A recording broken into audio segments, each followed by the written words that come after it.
இதுவரைக்கும் என்ன அழிக்க நினைச்சவங்க தான் அழிஞ்சு போயிருக்காங்க, எடுக்க நினைச்சவங்க தான் கெட்டு போயிருக்காங்க. நான் வணங்குற கடவுள் என்னை கைவிட்டதும் இல்ல, நான் கெட்டதும் இல்ல. இதுவரைக்கும்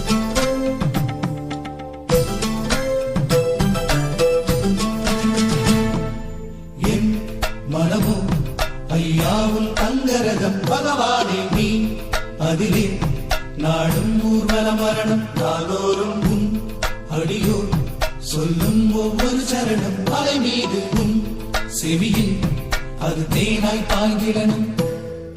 தக தக தக தக தக தங்க கூரை அணிந்தாலும் துளசி மாலை அணிந்தாலும் ஐயனோ சபரிமலை மேல் இருப்பது தியான நிலை. அலை அலை அலை அலை கடல் போல பொங்கி வழிந்தாலும் பக்தர் பொங்கி வழிந்தாலும்